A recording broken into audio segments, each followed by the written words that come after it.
I think that's very broadly true. I like to take kind of a polemic position about things like this because it sparks a lot of interesting conversation, but I think there's so much excitement now in machine learning and AI. It's a great time to be alive and working in these fields, but with that excitement comes some hype, and the trick is disambiguating between the hype and the real value there. So I would say, know what you're doing when you take on ML. I think you really hit the point here, because a lot of startups always tell us, yeah, we're doing artificial intelligence. And to be honest, I'm not a total field expert there, but I would like to have your opinion as a true expert in this field. Do really all of the startups do artificial intelligence? Do some of them maybe only teaser things? Or is this a buzzword like, yeah, a lot of people use blockchain everywhere, so. It's a really interesting question. It's funny, when you trace back the origins of artificial intelligence, which really came about back when computing was still in its infancy. I think the grand challenge question was, can we teach machines how to act like people? And this was back in the 1950s, 1960s, a long time ago. I think what we've found since then is that that wasn't quite the right question. And so I always shudder a little bit at artificial intelligence as a term. What's interesting about AI and ML in the fields nowadays is not, can we replicate people with machines? We have plenty of people, they're all around us. We've got lots of them when we need them for things. The more interesting question is, can we take tasks that humans are terrible at and get machines to be very good at them? And an example of that, for instance, is processing 1 million financial transactions in a second to figure out which ones are fraudulent. That's, if we could get a team of 1,000 people and lock them in a room and force them to do that, they wouldn't be good at it. That's the kind of problem that's fantastic for ML and AI. And the other set of problems that is interesting is because can we take things that people can do but they really shouldn't do, and free them from sort of the cognitive burden of having to take these tasks on. And my favorite example of this, very popular nowadays, is driving. People can drive cars, but we're not great at it. When you look at the number of fatalities and accidents, that's something that probably machines can be better at, and then we won't have to worry about it anymore. So when I think about AI, that's maybe not my favorite term in the entire world, but when I think about machine learning, what we're really trying to do with machine learning is to take data and learn how to make good decisions. And that's a valid and valuable thing for everyone to work on. So let's get back to your topic. When you say machine learning can provide a lot of value to the humankind, why shouldn't startups be the one to tackle this problem? Well, it's not that startups shouldn't use machine learning as a tool. What I would say, though, is if you look at a top-tier machine learning conference like NIPS, maybe 10 years ago there were a few hundred people attending NIPS. This year I think there were more than 10,000 people that tried to register. There's so much work going on nowadays in ML. And I think what we found as the field has gotten so much excitement around it and so much maturity is can be a little hard to actually understand what important work is being done and what things look important right now but turn out not to be in a couple years. There was a great paper published last year from Google Research about GANs, which is this fabulously hot topic in machine learning right now.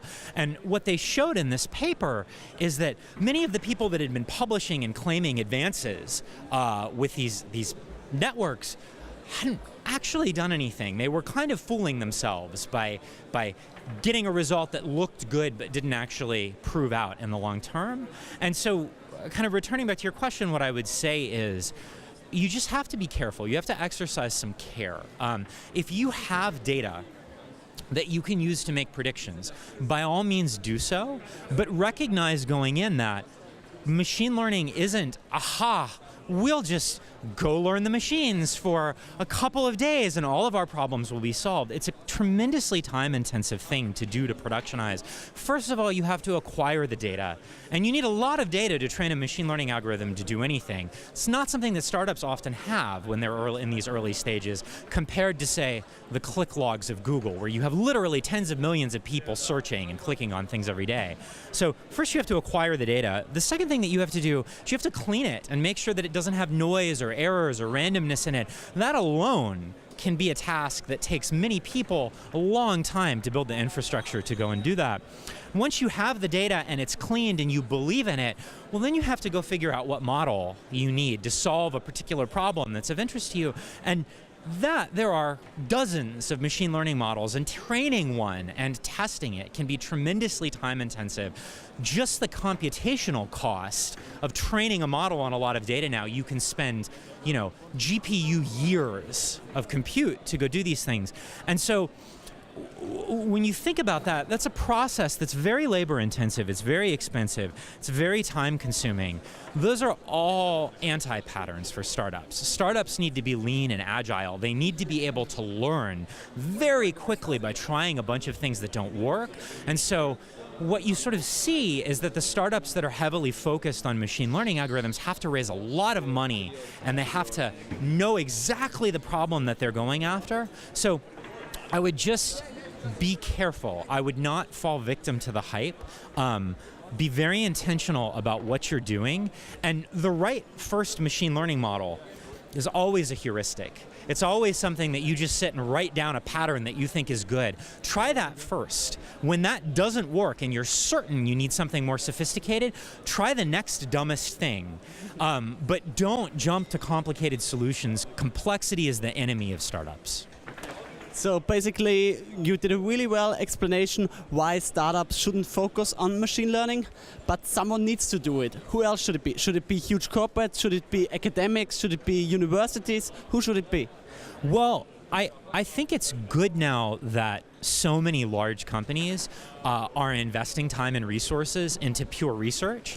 Sort of AI and ML was one of the very first times that we really saw a titanic shift in the amount of capital deployed in research wings. That's fantastic. Large companies have the ability to be wrong. They can take risky bets that don't pay off, and the company will still survive because there's some other engine that generates money. Academia too, there's a lot of wonderful work that's going on right now. And so what I would say is, applied ML, figuring out how to make simple models work well, that's something that we're learning a ton about at the forefront of startups. This very often the weeds, what's the right next loss function for this very complicated neural network? I would let kind of the academic world and these large industry research labs figure those things out and turn around. If you look at AWS and Google and all of these companies now, they're providing a lot of these models as services, letting you offload a lot of the work and a lot of the compute. I think that's exactly as it should be. Startups would be wise to just let those people go do it. What are the things that startups should really focus on? Well, I think the most important thing for startups, the greatest myth that you can dispel, so there's kind of this narrative that some brilliant entrepreneur has a flash of genius, an insight, understands something about the world, and then once that's happened, it's just a matter of executing on that vision. When you actually go talk to entrepreneurs, even the most successful ones, that's never what the world looks like. Startups constantly make mistakes. They constantly get things wrong. They constantly are trying things, realizing that a user didn't want that the market didn't want that people want it but they won't pay for it. The most important thing for startups is to be able to learn as quickly as possible. And so you hear about lean startup methodology, you hear about design thinking. All of these are just cognitive tools for learning from your users and from the market as quickly as humanly possible. Look at Elon Musk. The guy is still sleeping on the production line because everything goes wrong all the time. One of the jokes is that as a startup gets more successful, you are still constantly embroiled in problems, but in year one, it's the air conditioner and my tiny office doesn't work. In year 5, it's the contract with Europe is failing. We have to go figure that out. So learning how to deal with failure and turn failure not into something that ends you or that discourages you, but something that helps you learn, that's the most important skill, in my opinion. So how is this kind of mindset, this kind of culture lived at Slack? How do you treat failure culture within your own company? Well, the founding story of Slack is fantastic. I don't know how many people know this, but Slack was originally a video game.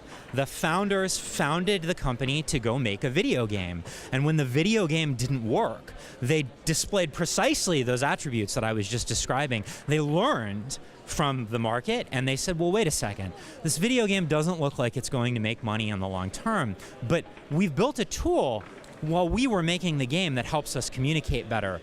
That tool has proven invaluable. What can we do with that? And that's such a crazy story to me, because you wouldn't imagine that the world's fastest growing enterprise software company would start by being a consumer video game.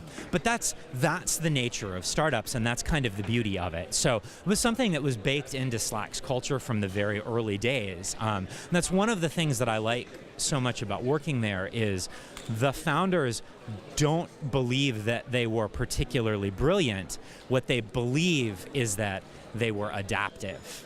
And that's a more valuable skill oftentimes.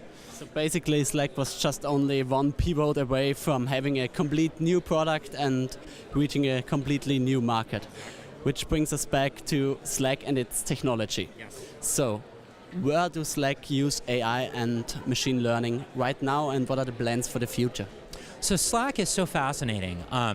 If you think about what made Google successful in the late 1990s, there's kind of this story that, oh, they had the smartest PhDs from MIT and Stanford. And they had very smart people, of course, and the founders were very smart. But that wasn't really what did it. What did it was Google had a data source that no one else had. And as they were able to build things on top of that data set, that made them smarter and expanded the data set. And so they built this virtuous cycle. The better they were at their job, the more data that they got, which allowed them to go get more data and be better at their job. Slack is very much the same way. In the early days of Slack, a lot of people compared Slack to IRC, which you're probably too young to remember what that was, but I remember being on IRC back in the 1990s. There were some differences, of course, but there were a lot of ways where your first impression with Slack might have felt like, well, this is just a very nice IRC tool. But the difference between Slack and IRC is that we have this data set, and where we spend all of our time in machine learning and AI is, while still being very conscious and conscientious about respecting users' privacy and making sure that information doesn't leak, and keeping companies' most important data safe, we spend a lot of time figuring out how to use that data not to sell ads or to sell it to someone else, but to return value back to the companies that created it. So for instance, if you work in Slack, you're talking about the projects that you're working on, you're having conversations about the work that's going on, you're linking to external platforms like GitHub and Google Docs and Workday. Everything that you do when you work is in Slack. And what that gives us is this phenomenal signal about the kinds of things that you care about. And so one of the ways that we kind of like to form the AI and machine learning work that we're doing at the company is, can we use this data set that we have to give everyone at a company their own personal chief of staff? If you're very important at a Fortune 2000 company, eventually the company will hire someone whose job it is to just multiply the output of your work. And so what we're trying to do at Slack is to say, look, I know the things that you care about. I know the people that are important to you. I know the topics that are important to you. I know the conversations or the code or the documents that are important to you. How can I use that understanding, that programmatic understanding that we have, to return value back to you so that you can do your job quickly, more efficiently, with less distraction, and be happier at work? So more and more companies up to date use Slack. There's one question poking around in the community. Will Slack replace the email? Well, not to quibble with the question, but I think that's not exactly the right way to think about the future of workplace communication. There are many things that email was used for in the past that it just wasn't well suited for. And a classic example of this is, if I'm going to communicate to you about something that happened at work, I send you an email. I send that email to you, you can see it, no one else can benefit from its contents. In Slack, if I send you a message about a thing in a public channel, anyone else can read that message. They can benefit from the contents. And so this notion of taking information that was by default private and making it public is very powerful. And there was a lot of communication that was private in the past that didn't need to be. It was just email was what you did. So I think what we're seeing is more and more we are replacing email for those use cases, but there are still some things that email is great at. And Slack is not attempting to replace email in all walks of life. It's just attempting to be another communication solution that you can have, that you can use in concert. I guess the problem with email was that you get too many mails in CC, BCC, whatever. And how do you make sure that this is not also happening to me with Slack? So this is a great question, and this is one of the things that we spend most of our time thinking about, or a lot of our time, I should say, in the machine learning group at Slack. Our hypothesis is that, an email, even at work, there's so much going on, and there weren't a lot of signals in your email client. You looked at this message, you look at that message. How do we know which one you actually care about? In Slack, we have so many more signals that we can build much better models of what you actually care about versus something that you just read because it filtered in front of your eyes. So the hope in the long term is that our technology, as it gets more sophisticated and as we get better and better data sources, we will be able to know what you need to put your eyeballs on and what you don't care about so much. And we can help you filter that communication so that you're always looking at the most important thing at any given point in time. So finally, to close this interview, maybe your best advice that you can give, you as a machine learning and tech expert from Slack, to the broadcasting community. The most important thing for entrepreneurs is not to give up. In some sense, even if your company does a terrible down round and you can't raise money the way that you wanted to and half of your employees quit, while you're still in the game, there's still the possibility that something amazing will happen. And this is what you see whenever you look at successful entrepreneurs. Usually their first 4 or 5 companies didn't go so great. And the 6th one, that was the one that was the overnight success that only took 10 or 15 years. So I think we don't spend enough time in the tech community acknowledging how difficult it is to do things, how much disappointment there is in striving for great things, the emotional weight of that. So I had to send a message out there. What I would say is, everything that you try to do is difficult. You will fail 100 times more than you succeed. That's the way that doing anything important goes. Don't feel badly about that. Know that everyone, even the people that are extremely successful, they all felt like that and probably still do. Failure is the thing that gives you power. Embrace it. Don't beat yourself up about it. And don't quit. If you believe in something and you want to change the world, George Bernard Shaw said, the reasonable man adapts himself to the world. The unreasonable man seeks to adapt the world to himself. Therefore, all progress depends on unreasonable men. Be the unreasonable man or woman and go out there and try to change the world, because if you don't, nothing ever will change. Thank you very much for all your knowledge, for all the input, and we're really happy that you've been here in the interview with us. Thank you very much. Thank you. Thank you, dear broadcasting community. We'll be back live online with you in a couple of hours. That's it from here, from the Entrepreneurship Avenue. There's still a couple of hours programs if you want to come by. Just check it out. Thank you very much.